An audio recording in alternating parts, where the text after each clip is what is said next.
반갑습니다. 우리 옆에 있는 분들과 함께 인사 나누겠습니다. 잘 오셨습니다. 네, 잘 오셨습니다. 잘 오셨습니다. 잘 오셨습니다. 우리 하민이가 안 보여요. 하민이가 제 설교를 듣더라고요. 네, 오늘 잘 오셨습니다. 봄입니다. 그쵸? 예, 점점 화창한 날씨가 오고 있는데요. 이렇게 좋은 날 우리 사랑하는 성도님들과 함께 주님의 말씀을 나눌 수 있어서 기쁘고 감사합니다. 오늘 하나님께서 우리에게 주신 말씀 먼저 읽고 같이 더 나누도록 할 텐데요. 오늘 하나님께서 우리에게 주시는 말씀은 사도행전 2장 37절에서 42절까지의 말씀입니다. 사도행전 2장 37절에서 42절까지의 말씀을 저와 여러분이 교독하시고 마지막 절은 함께 읽도록 하겠습니다. 그들이 이 말을 듣고 마음에 찔려 베드로와 다른 사도들에게 물어 이르되 형제들아 우리가 어찌할꼬 하거늘. 베드로가 이르되 너희가 회개하여 각각 예수 그리스도의 이름으로 세례를 받고 죄 사함을 받으라. 그리하면 성령의 선물을 받으리니 이 약속은 너희와 너희 자녀와 모든 먼데 사람 곧 주 우리 하나님이 얼마든지 부르시는 자들에게 하신 것이라 하고, 또 여러 말로 확증하며 권하여 이르되 너희가 이 패역한 세대에서 구원을 받으라 하니 그 말을 받은 사람들은 세례를 받음에 이 날에 신도의 수가 3천이나 더하더라. 함께 읽겠습니다. 그들이 사도의 가르침을 받아 서로 교제하고 떡을 떼며 오로지 기도하기를 힘쓰니라. 아멘. 네, 저희가 3월에는 사순절을 보내면서 없다 시리즈의 설교를 나눴습니다. 4월이 되었고요. 여전히 사순절을 보내고 있는데요. 4월에는 있다 시리즈입니다. 그래서 없었으니까 이제 무엇이 있는가 요거를 봐야 되겠다 해서 이제 또 깊어지는 사순절에 이제는 있다 시리즈의 말씀을 나누려고 합니다. 하나님께서 우리에게 은혜를 주시고자 할 때요, 항상 우리의 마음에 노크를 하실 때가 있어요. 그걸 이제 성경은 뭐라고 표현을 하냐면 찔림이라고 표현을 했습니다. 근데 이 찔림이라는 게요, 하나님께서 우리를 사랑하시기 때문에 주시는 하나님의 표현입니다. 하나님께서 우리에게 어떤 은혜를 주시고자 할 때 그 은혜를 받을 만한 그릇으로 준비되는 게 참 중요하거든요. 어떤 우리가 행위를 통해서 우리가 자격 있는 존재가 되어야 한다는 것이 아니라 그 하나님의 그 은혜를 담아낼 수 있고 받아낼 수 있는 그 준비를 하는 게 참 중요한 거죠. 하나님께서 그 일을 위해서 우리에게 어떤 것들을 주실 때가 있냐? 마음의 찔림을 주실 때가 있다라는 거예요. 이 마음의 찔림을 주시는 건요, 하나님께서 아주 일상적으로 다가오실 때 그렇게 주실 때가 많아요.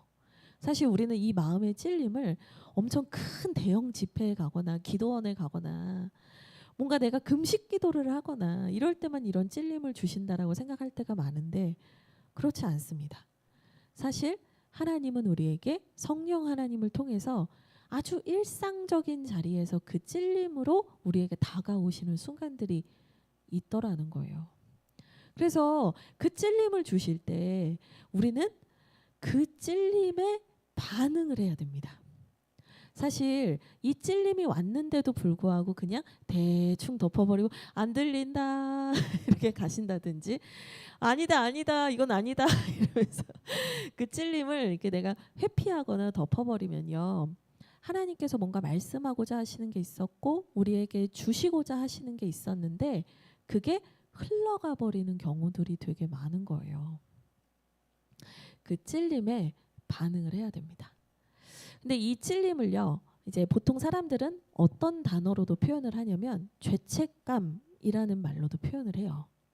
다른 말로 표현하면 죄책감이라고 표현할 수 있을 거예요. 그 죄책감이 느껴졌을 때 사람들의 반응은 뭐냐면요, 제일 쉬운 게 회피거든요. 그래서 막상 하나님께서 좋은 걸 주신다는 걸 알겠는데도 불구하고 우리는요, 막 도망치고 싶어요. 제가 이번 주에 참 재밌는 영상을 하나 봤습니다. 저작권 때문에 영상은 안 되죠. 예, 그래서 제가 사진 캡처도 한번 해서 보내드렸는데요. 이 사진 하나 보시겠어요? 이게 뭔지 무슨 상황인지 아시겠어요? 우리 교회에서 일하는 우리 김모군이 일하는 그 햄버거 가게예요. 근데 이게 우리나라는 아니고 중국이래요. 중국에 있는 어떤 햄버거 가게인데 햄버거는 먹고 싶고 콜라도 먹고 싶고 기름진 것도 먹고 싶은데 그걸 먹으면 몸에 안 좋다는 걸 알고 난 죄책감이 느껴지고 다이어트는 해야 되는데 먹고 싶고 그래서 자전거 의자를 만들어 놨다는 거예요. 그래서 제가 막 검색을 해봤더니 상하이에 있는 그러니까 막 지금 보이시죠? 막 콜라를 막 들이키시는 자매님 보이시죠? 근데 영상을 보면 자전거 쳇바퀴 돌리고 있어요. 괜찮아 괜찮아 이러면서 돌리면서 먹는 거예요. 근데 이제 재밌는 영상인데 저는 이 영상과 사진을 보면서 제 마음에 와닿은 게 있었어요. 뭐냐면 우리가 하나님의 찔림을 받을 때 우리가 내 마음의 죄책감을 느낄 때 우리의 반응이 사실 이와 같지는 않았는가. 적당한 수준에서 내가 퉁칠 수 있는 정도로 그냥 면피하는 용으로 그냥 살아오지 않았나.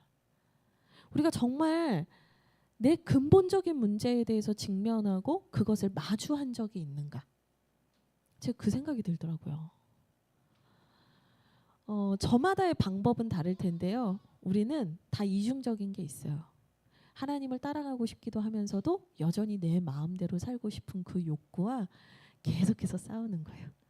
상체는 내 욕구를 따라가는데 하체는 내 이상을 따라가고 있는 거예요. 여러분 한 몸인데 상체와 하체가 다르게 움직이고 있잖아요. 여러분 이렇게 내 안에서 분열이 일어나면요. 우리는 온전히 하나님을 따라가는 게 어려워져요. 주님을 믿는 게 즐겁고 행복해야 되는데 복잡해져요. 계속 헷갈리고 어렵고 어려워진단 말이죠. 제가 목회를 하면서 하나님께서 제 마음에 계속해서 주시는 마음들은 뭐냐면 네가 현상이나 보여지는 것을 수습해 주는 목회자가 아니라 그 근원을 치료하는 목회자가 되기를 바란다는 말씀을 참 많이 하셨어요. 그게 어떻게 보면 제 목회에 또 주하길 교회의 방향성에 아주 중요한 부분입니다. 그래서 주하길 교회는 이 중심에 대해서 늘 얘기를 하고 싶어요. 근데 이게 목회자가 찌른다고 해서 되는 게 아닙니다. 그럼 덧나요. 싸움 납니다. 누가 찔렀어? 뭐 이렇게 돼요. 성령이 찌르셔야 돼요. 오늘 본문 말씀에 있는 이 마음에 찔렸다라는 표현, 37절에 나오는 이 마음에 찔렸다는 표현이 헬라어 원문을 보면 수동태로 되어 있습니다. 이거를 이제 신적 수동태라고 하는데요. 그러니까 이 사람들이 마음에 찔리게 되었다. 근데 그걸 누가 찔렀냐? 하나님이 찌르셨다. 그래서 하나님이 그들에게 그렇게 하셨다. 그렇게 되게 하셨다. 그래서 이거를 이제 신적 수동태라고 합니다. 근데 여기 37절에 마음에 찔려가요. 신적 수동태예요. 하나님께서 그의 마음을 건드셨다. 사실 원문의 의미를 좀 더 설명을 드리면 관통당했다라는 뜻이 있어요. 그러니까 주님께서 우리에게 그 근원의 문제를 해결하시기 위해서 우리에게 찌르시는 순간이 있다는 거예요. 우리의 죄책감을 건드시는 순간이 있다는 거예요. 근데 자 그때 우리가 페달을 돌리면서 괜찮아 이러면서 살다 보면요. 우리의 신앙의 성장이나 성숙이 거의 나타나지 않아요. 거의 변화가 없어요. 근데 이 순간을 우리가 아주 중요하게 생각해야 돼요. 그래서 어찌 보면 설교 이후에 목장을 하는 이유도 그거예요. 이 마음의 찔림이 있었는데 그거를 그냥 집에 혼자 가서 밥 먹고 라면 하나 끓여 먹고 넷플릭스 하나 보다 보면 새까맣게 까먹어 버리거든요. 그 마음의 찔림이 있었던 걸 그걸 꺼내 놓는 거예요. 테이블 위에 꺼내 놓고 그것에 대해서 내가 계속 기도를 부탁하고 내가 기도하기를 원한다라고 고백하는 게 되게 중요한 거예요. 이 마음의 찔림이 있을 때 그 순간을 그냥 넘어가면 안 됩니다. 근데 그 마음의 찔림이요, 제가 아까 말씀드린 것처럼 엄청난 뜨거운 집회를 다녀와야 있는 게 아니라 그건 하나님이 하나님의 때에 하나님께서 정확하게 그에게 다가가셔서 찌르시는 순간이 있다는 거예요. 그러니까 이게 되게 평범한 일상 속에서 그 일이 일어날 수 있는 거예요. 그러니까 여러분은 항상 우리가 그 하나님의 찔림이 있을 때, 오늘 이 시간에도 그 주님의 찔림이 있기를 바랍니다. 그 하나님의 찔림이 있을 때 우리가 그냥 회피하는 게 아니라 어떻게 해야 하는가, 요거를 오늘 본문 말씀에서 함께 보려고 하는 겁니다. 네, 먼저 여러분 함께 보실 텐데요. 37절 말씀 다시 한번 읽어보겠습니다. 같이 읽겠습니다. 시작.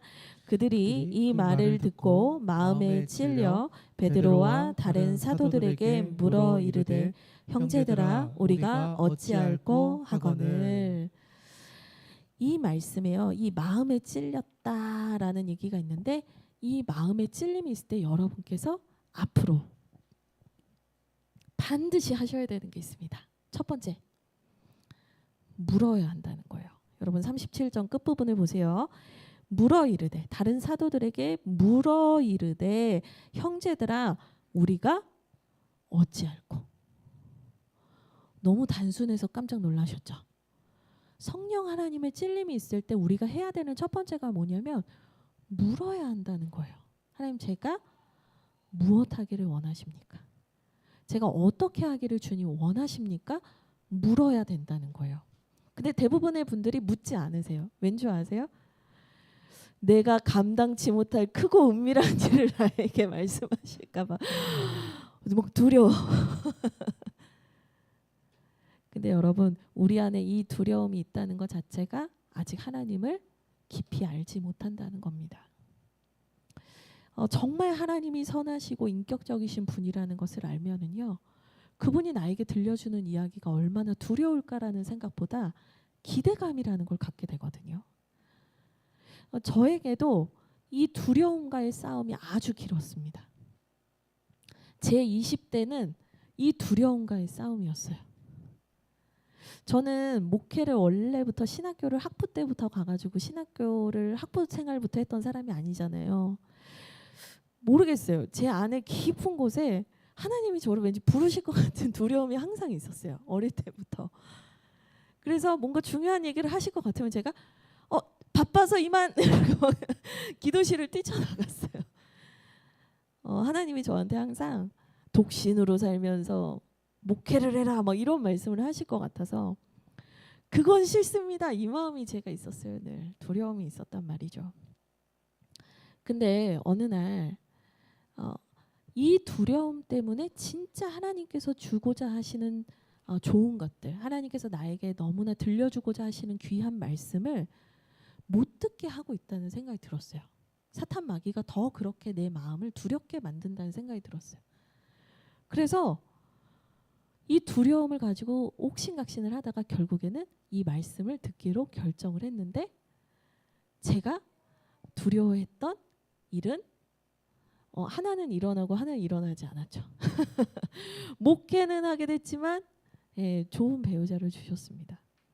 근데 제가 이 과정을 겪으면서 느낀 게 뭐였냐면요, 하나님께서 들려주시는 말씀은 우리에게 정말 정확하게 꼭 필요한 말씀이었다는 거예요.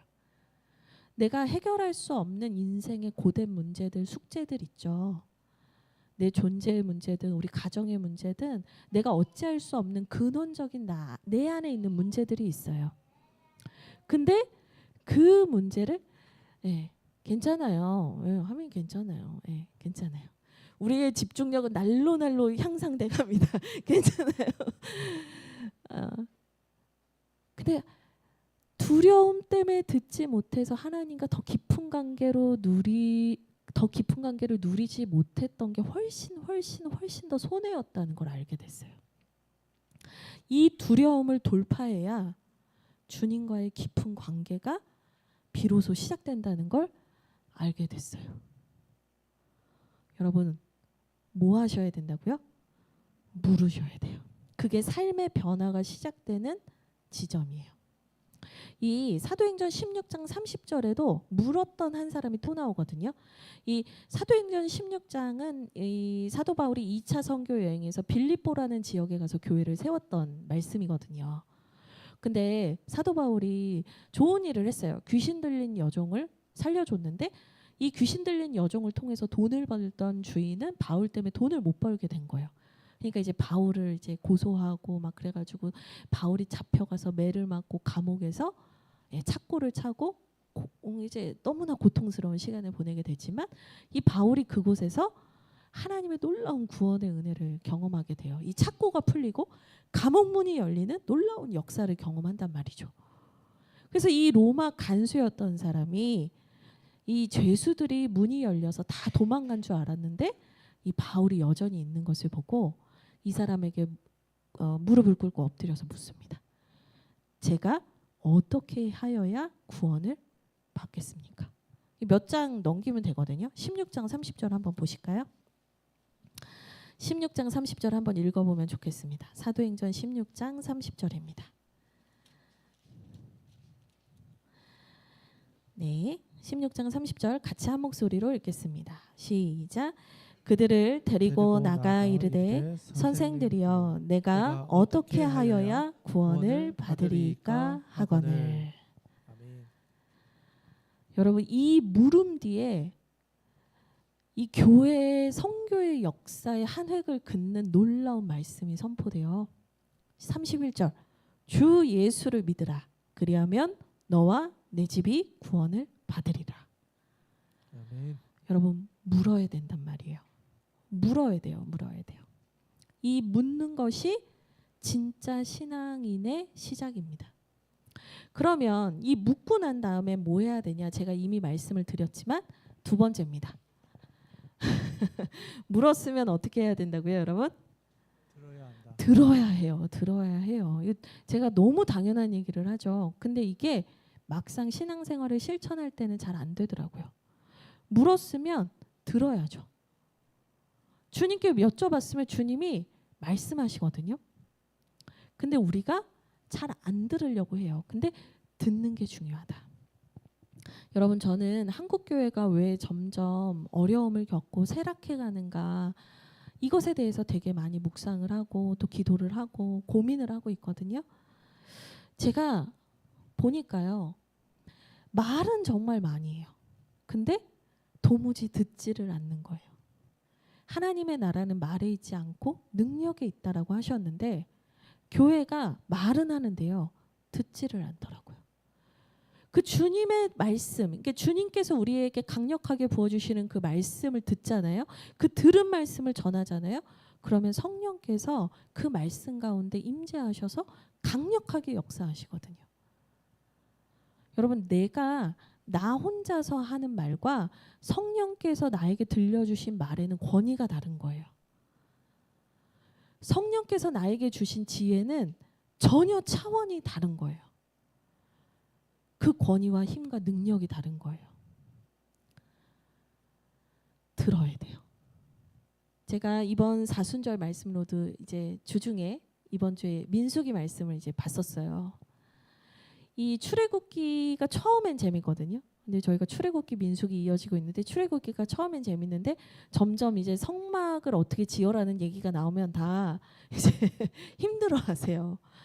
민수기도 뭐 이런 스토리가 나올 땐 다 재밌어 하시는데 이제 뭔가 그런 법에 대한 얘기가 나온다든지 그러면 다들 어려워하시거든요. 근데 주옥 같은 말씀들이 그 사순절 말씀 로드에 숨겨져 있는 거예요. 이 뭐가 있었냐면 이제 출애굽한 이스라엘 백성이 이제 1년이 지났습니다. 1년 동안 뭐 했냐면 시내산에 왔고 거기서 십계명을 받았고 거기서 성막, 그러니까 하나님을 예배하려면 어떻게 해야 되는가 이 성막을 짓는 것에 대해서 하나님께 자세한 설명을 들어요. 그게 출애굽기까지의 얘기예요. 민수기로 가서는 이제 그 성막을 다 짓고 나서 본격적인 이제 광야 생활이 시작이 되는 거예요. 가나안 땅으로 이동하는 이야기가 펼쳐지는 게 민수기거든요. 근데 민수기에서 딱 말하는 게 뭐냐면 그 다음 해가 됐다. 1년이 지났다. 둘째 해가 됐다. 이 둘째 해에 광야의 여정을 시작하는데 하나님께서 제일 먼저 명하시는 게 뭐냐면 둘째, 첫째 달에 유월절을 지키라고 얘기하시는 거예요. 이스라엘이 출애굽할 때 유월절 이 사건을 통해서 완전히 출애굽을 하게 되잖아요. 그래서 하나님께서 너희들의 첫 달은 앞으로 유월절이 있는 이 달이 첫 달이 될 거다라고 이제 새롭게 그 리셋을 해주셨거든요. 둘째가 된 거예요. 1년이 지났고 유월절을 다시 지내라. 근데 문제가 생깁니다. 이 유월절을 지내기에 어려운 문제와 상황들이 생긴 거예요.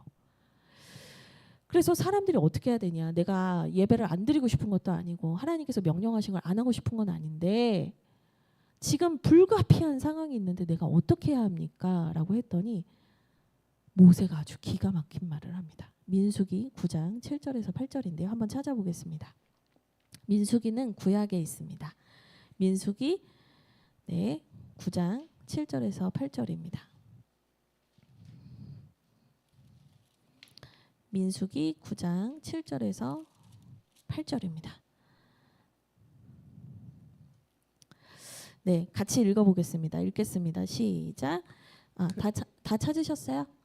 네, 읽을까요? 네, 읽겠습니다. 시작. 그에게 이르되 우리가 사람의 시체로 말미암아 부정하게 되었거니와 우리를 금지하여 이스라엘 자손과 함께 정한 기일에 여호와께 헌물을 드리지 못하게 하심은 어찌함이니까. 모세가 그들에게 이르되 기다리라. 여호와께서 너희에 대하여 어떻게 명령하시는지 내가 들으리라. 아멘. 자 보세요. 7절에서 우리도 유월절 예배하고 싶은데 못하게 되면 어쩌죠? 물었죠. 여러분 물었죠. 8절에 뭐라고 하세요? 기다리라. 듣겠다. 하나님께서 어떻게 말씀해 주시는지 듣겠다. 여러분 듣는다는 건요. 기다린다는 말하고 똑같은 거예요. 성령의 음성을 듣는다는 건 성령님을 기다리는 마음으로 있겠다라는 거예요. 여러분 요즘은 모든 게 너무 빨라요. 클릭 한 번 하면 착착착 다 나와야 되고요. 버튼 하나 누르면 모든 게 쫙 펼쳐지는 우리가 시대를 살고 있다 보니까 기다리고 싶어 하지 않아요. 근데 하나님은 우리에게 기다리라고 하신다는 거예요. 이게 여러분 신앙의 훈련에서 매우 중요한 부분이에요. 우리는 기다림을 배워야 돼요. 주님의 음성을 듣는 훈련을 해야 돼요. 여러분 성경에서 잘 아시는 분이 있어요. 사울 왕, 이스라엘의 첫 번째 왕이었거든요. 이 사울 왕이요. 전쟁을 앞두고 있는데 막 전쟁을 하려는 적군이 너무 강하게 다가오니까요. 무서운 거예요. 빨리 어떻게든 뭘 해야 되겠어요. 마음이 막 조급해져요. 불안해져요. 그러니까 사울 왕이 선택한 게 뭐냐면 자기가 제사장이 아닌데도 사무엘 선지자가 오지 않았는데 자기 마음대로 임의로 제사를 드려버렸거든요. 그러니까 하나님께 예배하는 건 좋은 거 아니에요, 목사님?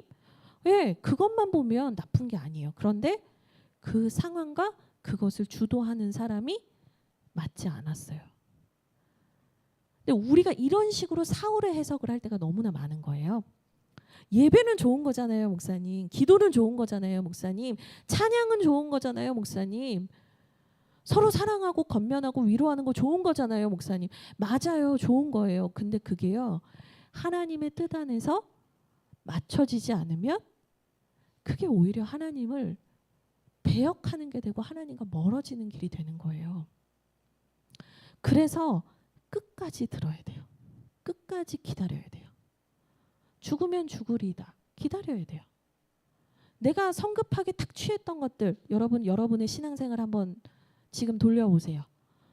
내가 급한 마음에 불안한 마음에 성급하게 취했던 것들, 그게 정말 내 신앙에 유익이 있었는가? 저는요 오히려 그걸 성급하게 선택할 때보다 하나님이 말씀하실 때까지 기다렸을 때 하나님의 구원하심을 더 크게 경험했던 것 같아요. 기다려야 됩니다. 그래서 오늘 말씀도 이 말씀을 듣고 사도행전 2장에서 그 주님의 말씀을 듣고 내 마음대로 살았던 사람들, 내 뜻대로 살았던 사람들, 예수님이 하나님의 아들이시오, 그분이 우리의 구원자라는 것을 믿지 않았던 사람들, 그들에게 베드로의 설교가 전해지고 이제 이들의 마음이 찔립니다. 그래서 그들이 물었죠. 어찌해야 합니까? 어찌해야 됩니까? 이제 들을 차례입니다. 이 사도 베드로가 들려주시는 하나님의 말씀을 우리가 한번 읽어보도록 하겠습니다. 2장 38절 말씀 한번 읽어볼게요. 같이 읽겠습니다. 시작. 베드로가 이르되 너희가 회개하여 각각 예수 그리스도의 이름으로 세례를 받고 죄 사함을 받으라. 그리하면 성령의 선물을 받으리니. 아멘. 아멘. 이날 들려진 말씀, 하나님께서 들려주신 말씀이 바로 38절입니다. 38절에 먼저 뭐라고 하냐면 회개하라는 거예요. 회개하라. 여러분, 이 회개하라는 건요, 오늘 아침에 내가 좀 불편했던 일에 대해서 적당히 하나님 죄송했어요, 이 정도의 회개가 아니고요, 완전히 삶의 방향성을 바꾸라는 얘기예요. 마음을 바꾸라는 얘기입니다. 내가 바라보고 있었던 인생의 목적을 바꾸라는 거예요. 내 인생의 주인이 내가 아니라 이제는 주님이십니다. 주님이 뭐예요? 주님이 뭐예요? 주인이라는 뜻이잖아요. 예수님께서 이제는 나의 인생의 주인이십니다라는 그 방향으로 내 인생을 완전히 터닝 포인트 바꾸라는 얘기예요. 그 회개를 하라고 얘기를 합니다. 첫 번째 들려준 얘기입니다. 회개하라. 당신이 살아왔던 방식을 바꾸라는 겁니다. 이 말씀이요, 사실은 우리에게 평생의 싸움일 수도 있겠습니다. 그런데 이 말씀에 한번 순종을 하고 이 방향을 한번 바꾸고 나면요, 그 다음부터는요, 오히려 내가 불편하고 어려운 게 많은 것이 아니라 이 방향을 바꿨기 때문에 주시는 하나님의 유익이 훨씬 더 큽니다. 제가 신앙 상담을 하고 많은 성도님들을 만나면서 느끼는 건 뭐냐면, 이 하나님 중심의 신앙이 온전히 서 있지 못하기 때문에 내 인생이 너무나 복잡해지는 분들을 많이 보게 돼요. 여러분, 하나님 중심의 삶을 살 때 우리는요, 하나님이 내 인생의 기준이 될 때 아주 많은 부분에 가지를 치게 되거든요. 내가 하나님께로 내 마음을 온전히 두기를 결정할 때요, 우리는요, 이전에 있었던 삶의 방식을 버리고 하나님을 따라가기 시작하는 순간부터 우리는 사람들이 말하는 소리나 내가 경험했던 거나 내 신념이나 이것에 따라서 이렇게 해야 되나 저렇게 해야 되나, 이게 맞나 저게 맞나 휘둘리는 게 아니라요, 매우 단순하고 자유로운 삶을 살게 됩니다. 이걸 알려주는 게 어디에 있냐면 오늘 말씀 38절인데요. 사실 이게 회개하라, 세례를 받으라, 죄 사함을 받으라, 성령의 선물을 받게 될 거다. 이 네 개의 동사가 나오는 것 같지만 사실은 원문을 보니까 회개하라, 세례를 받으라. 근데 이 세례를 받는 이유가 뭐냐면 죄 사함을 받기 위하여라고 돼 있어요. 그러니까 죄 사함을 받는 게 또 하나의 동사가 아니라 죄 사함을 받기 위하여 세례를 받으라. 근데 이 죄 사함을 받으라고 번역된 동사가 자유함을 얻기 위하여 이렇게 돼 있어요. 죄로부터의 자유, 죄에 억눌려 사는 삶으로부터의 자유도 말하는 거지만 이게 말하는 게 뭐냐면 진짜 단순하고 진짜 주도적으로 살고 정말 주님 안에서 참 자유를 누리는 삶, 그 삶을 주시기 위해서 하나님은 우리에게 방향 전환을 요구하신다는 거예요. 하나님 중심으로 살면 더 어려워지고 더 복잡해지는 게 아니라요, 하나님이 우리의 중심이 되어 주실 때 우리는 훨씬 더 자유로운 삶을 산다는 거예요. 여러분, 하나님 중심이 될 때 그분이 나의 우선순위가 될 때요, 하나님 중심으로 내 우선순위가 정돈이 착착착 되잖아요. 삶이 정돈이 된단 말이에요. 그럼 그 다음부터 중요한 것과 중요하지 않은 일, 지금 당장 급한 일과 급하지 않은 일이 정리가 되죠. 그게 하루 이틀 쌓이다 보면 내 삶이 매우 단정하고 거룩해지고 평안해지기 시작합니다. 여러분 진짜로요. 내가 하나님 중심으로 살지 않을 때 내 삶은 향방 없는 것과 같이 이리저리 왔다 갔다. 야고보서 말씀처럼 방향을 못 잡고 이리저리 왔다 갔다 하는 배와 같이 그렇게 살게 된단 말이죠. 첫 번째로 들려주시는 말씀이 뭐냐면요. 회개하라는 거예요. 방향을 바꾸라는 거예요. 큰 거 먼저 해결하라는 거예요. 자잘한 거 회개하지 말고 큰 방향의 문제에 대해서 돌이키라는 거예요. 제가 늘 얘기하지만 여러분 고구마 캐기 해보셨어요? 고구마 한번 뽑아보셨습니까? 아, 저 뽑아봤습니다. 우리 권사님 뽑아보셨죠? 고구마 뽑는 거 재밌어요. 왜냐? 줄기를 딱 잡고 당기면 되거든요. 신앙생활도 마찬가지예요, 여러분. 고구마를 알알이 캐는 게 아니에요. 회개하라는 하나님 중심의 삶으로 방향을 전환하라는 그 줄기를 잡고 뽑으면 돼요. 그럼 그 다음부터는 정돈이 되고 그 다음부터는 쉬워져요. 근데 내가 그때 느끼는 내가 정말 하나님 앞에서 죄책감을 느끼는 작은 문제들 하나하나에 집중을 하기 시작하잖아요. 그러면 그 문제는 해결된 것 같지만 어느 순간 또 자라 있어요.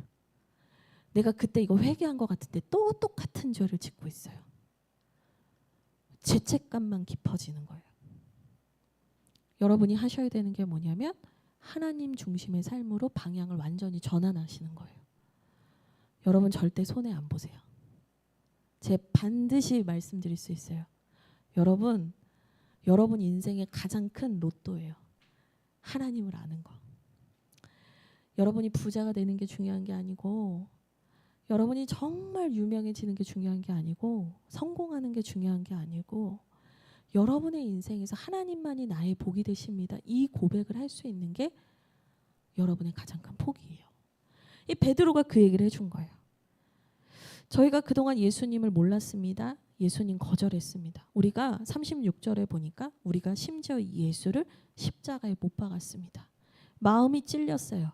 그동안 내가 살아왔던 방식, 내가 주인 되었던 삶을 포기해야 되는 순간이 온 것 같아요. 근데 베드로가 얘기해요. 회개해라. 너희들 중심의 삶을 포기하고 하나님 중심의 삶을 살아라.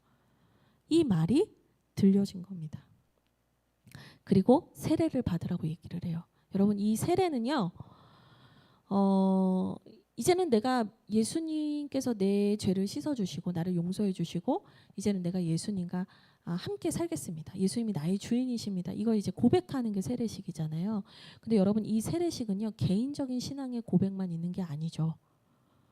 저희가 작년 크리스마스 때도 세례식을 했지만 세례식에 담긴 진짜 큰 의미는 뭐냐면 공동체 안에서 그걸 선언한다는 거였어요. 교회의 일원이 된다는 거였어요. 그러니까 회개를 하고 하나님 중심의 삶으로 방향을 전환하고 나서 뭘 해야 되냐? 세례를 받으래요. 근데 이 세례를 받으라는 그냥 저기 가서 물로 한번 씻고 오세요라는 의미가 아니고 교회 공동체의 일원으로서 교회 중심의 삶으로 들어와야 한다는 얘기를 하고 있는 거예요. 여러분 이게 그래서 후문맥에서 초대교회 얘기가 계속 나오는 거예요. 떡을 떼고 교제했고 막 이런 얘기가 엄청 길게 나오죠. 세례한 삶, 세례를 받은 삶, 이 세례를 받다도 제 헬라어 원문에 보니까 수동태예요. 회개하라는 능동태거든요. 마음의 찔림은 수동태, 물은 건 능동태, 그 다음에 회개한 건 능동태. 근데 세례를 받는 건 뭐예요? 수동태예요. 하나님께서 해주셔야 되는 일이 있고 우리가 반응해야 하는 일이 있다는 거예요. 근데 그 세례를 받는 것은 수동태, 하나님의 은혜였다는 거예요. 그리스도와 연합하고 공동체의 일원으로서 교회 안에 소속되어 살아갈 수 있는 게 여러분 은혜였다는 거 아십니까? 그게 하나님의 은혜였다니까요. 수동태라니까요. 그 세례를 받고 하나님의 그 허락하신 공동체 안으로 들어와서 자유함을 누리십시오. 그 얘기를 하고 있는 겁니다. 그리하면. 근데 여기는 이제 그리하면인데 원문에는 그리고입니다. 등위 접속사예요. 병렬이에요. 이렇게 다 된 사람만 성령을 준다가 아니고요. 그리고 성령도 받게 될 겁니다. 이거거든요. 어떤 집은 성령을 먼저 경험하게 하시고 이런 일들을 하시는 집도 있어요. 그거는 그냥 정말 하나님의 주권이에요. 근데 마지막으로 뭐라고 해요? 성령의 선물을 받게 될 거래요. 39절이 중요합니다. 같이 읽어볼까요? 같이 읽겠습니다. 시작. 이 약속은 너희와 너희 자녀와 모든 먼데 사람 곧 주 우리 하나님이 얼마든지 부르시는 자들에게 하신 것이라 하고. 아멘. 아멘. 이 놀라운 약속, 성령을 주신다는 약속, 회개하는 자에게 하나님의 공동체로 초대하시고 성령을 주신다는 이 약속은 하나님이 부르시는 누구든지 하나님의 주권에 있다. 하나님께서 이 약속을 어떤 제한도 없이 차별도 없이 하나님의 주권으로 우리에게 주길 원하신다라는 거예요. 주님이 주기를 원하신다니까요. 성령의 약속, 선물을 주기를 원하신다니까요. 성령을 주시는 걸 선물이라고 표현하고 있어요. 가장 좋은 것, 하나님 그분 자체를 주기를 원하신다는 거예요. 이 말씀이 들려졌어요. 이 38절 안에 너무나 중요한 내용들이 너무 많죠. 들려졌어요. 자, 들려졌을 때 이들의 반응이 어떤지를 봐야죠. 40절, 41절 한번 읽어보겠습니다. 같이 읽겠습니다. 시작. 또 여러 말로 확증하며 권하여 이르되 너희가 이 패역한 세대에서 구원을 받으라 하니 그 말을 받은 사람들은 세례를 받음에 이날에 신도의 수가 3천이나 더하더라. 아멘. 그 말이 선포가 됐어요. 확증하며 권했다. 반복해서 권했어요. 그 다음에 41절 그 말을 어떻게 했대요? 받았대요. 하나님께서 들려주셨는데 그걸 흘려보내면 다시 또 기다려야 돼요. 근데 41절에 뭐라고 하냐? 그 말을 받은 사람은. 제가 이 받은도 능동인지 수동태인지 찾아봤어요. 능동이에요. 우리의 역할이 있다니까요. 받았대요. 그랬더니 주님께서 세례를 받음에는 수동이죠. 세례는 수동이죠. 세례를 받게 하신 거예요. 시작은 하나님의 찔림으로부터 시작을 하는데 그 중간중간에 우리가 해야 되는 게 있었어요. 묻는 거, 회개하는 거, 그리고 주님의 말씀이 들려졌을 때 그걸 내가 받는 거. 그때 주님께서 세례를 받게 하시고 이날의 신도의 수가 3천이나 더했습니다. 우리는 이 3천이라는 수에 막 열광해요. 와, 우리 교회도 부흥해야지. 근데 여러분, 그 말을 받는 사람들이 많을 때 수가 늘어나는 거예요. 여기서 3천이라는 수도 이제 교회 역사적으로 매우 중요한 수지만 더 중요한 건 뭐예요? 그 말을 받는 사람들이 있었다는 거예요. 그 말을 받고도 근심하며 돌아간 부자 청년 같은 사람도 있고요. 그 말을 받고 그 자리에서 즉각적으로 하나님 앞에 순종한 사람이 있었던 거예요. 여러분, 그냥 지나갈 수 있는 성령님의 찔림을 무시하지 마세요. 관가하지 마세요. 거기서부터 주님과의 관계 안에서 주고받는 대화 속에서 우리의 신앙이 진짜 신앙으로 자라가는 거예요. 자, 이렇게 말씀을 듣고 사람들이 세례를 받았습니다. 근데 이제 이게 끝이냐? 그게 아니에요. 여러분, 세례를 받는다는 건 영적인 결혼식이거든요. 예수님의 신부가 된다는 거예요. 그러면 여러분 결혼을 했을 때 결혼하면 끝났다. 이제 결혼하니까 끝이다. 이제 이러세요? 결혼은 시작이에요. 세례도 마찬가지예요. 세례 받았으면 끝이다가 아니에요. 세례는 시작이에요. 세례를 받았고 수가 많아졌으니 끝이 아니라 이제부터 시작이에요. 뭐가 시작되냐? 42절인데요. 같이 읽겠습니다. 시작. 그들이 사도의 가르침을 받아 서로 교제하고 떡을 떼며 오로지 기도하기를 힘쓰니라. 아멘. 이게 진짜예요. 이 진짜 이제 그 뭐랄까요? 본격적인 본론이 시작된 거예요. 여러분, 우리가 새로운 삶을 살기 위해서는요. 세 번째 필요한 게 있는데요. 힘써야 돼요. 물어야 되고 들어야 되고 세 번째는 힘써야 돼요. 이 힘써야 한다라는 동사를 또 제가 막 찾아봤어요. 그랬더니 여기에 뭐가 있냐. 계속해서 전념하고 집중하다라는 의미가 있어요. 반복해서 그 일을 위해 집중한다. 그 영어 성경을 제가 찾아왔거든요. 예, continually 계속해서 디보팅을 해야 된대요. 디보션은 헌신이에요. 하나님께 내 마음을 충성하고 헌신하고 쏟는 거예요. 근데 그걸 어떻게? 계속해서 계속해서 힘써야 되는데 이 힘쓴 일이 여기만 있는 게 아니에요. 처음에는 어디 나오냐면 사도행전 1장 14절에 나와요. 사도행전 1장 14절 같이 한번 읽어보겠습니다. 같이 읽겠습니다. 시작.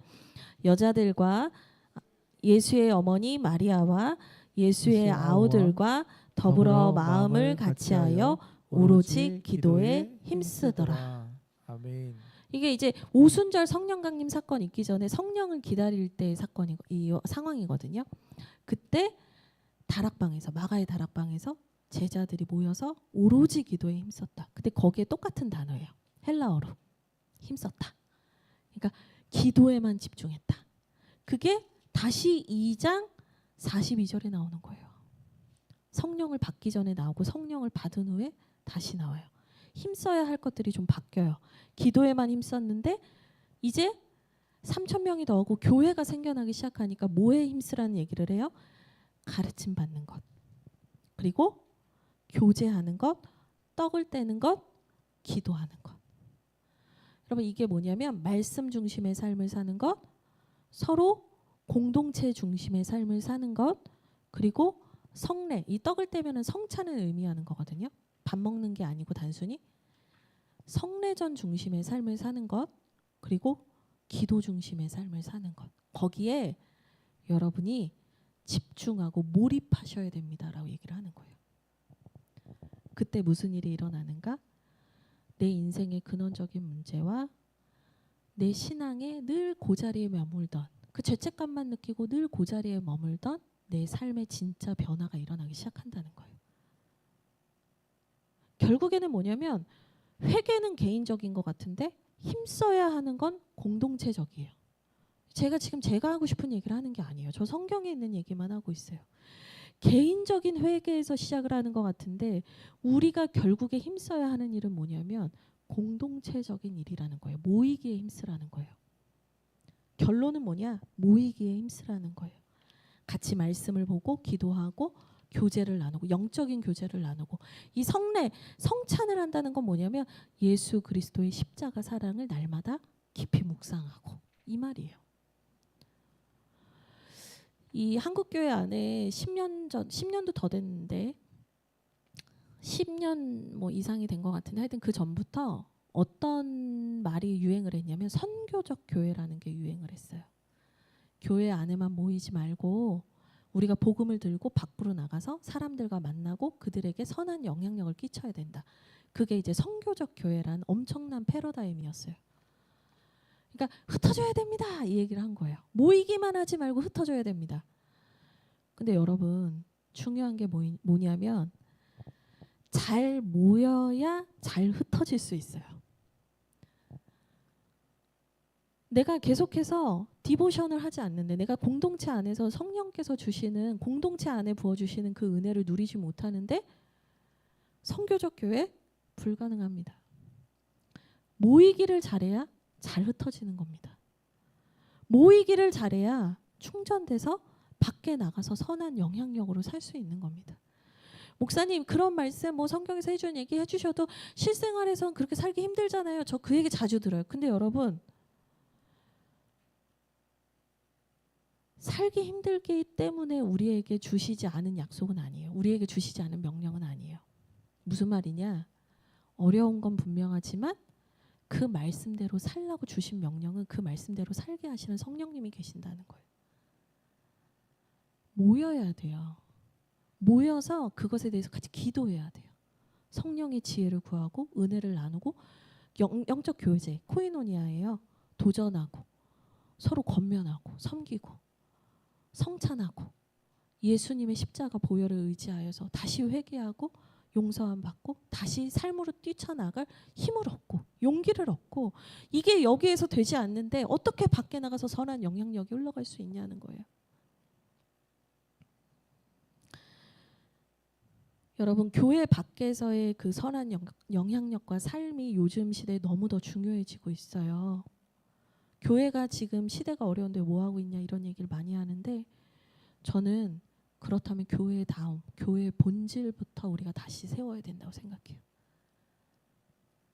모이기를 힘써야 돼요. 말씀과 기도와 교제와 그리고 예수 그리스도의 십자가를 기념하는 이 일에 우리가 충성될 때 우리는 밖에 나가서 새로운 삶을 살기 시작합니다.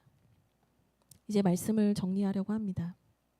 여러분 우리는 안 좋은 걸 알면서도 계속 무언가를 고집하고 살 때가 있어요. 내 삶의 방향을 바꾸지 않으려 할 때도 있습니다. 이 죄책감을 덜어내기 위해서 적당한 행위들을 하죠. 근데 여러분 그거는 전혀 신앙의 본질을 바꿀 수 없습니다. 이제 주님께 물으십시오. 그리고 들으십시오. 그리고 주님께서 들려주시는 말씀을 힘써 행하십시오. 그때부터 새 일이 일어날 것입니다. 우리 함께 기도하겠습니다.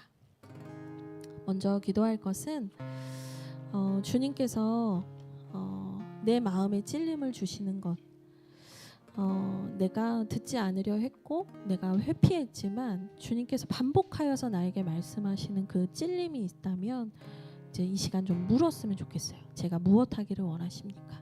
주님 제가 어떻게 해야 하겠습니까? 우리 이 시간 잠시 좀 주님께 묻는 기도 같이 하도록 하겠습니다. 하나님 감사합니다. 오늘 말씀을 통해서 하나님 우리에게 근원적인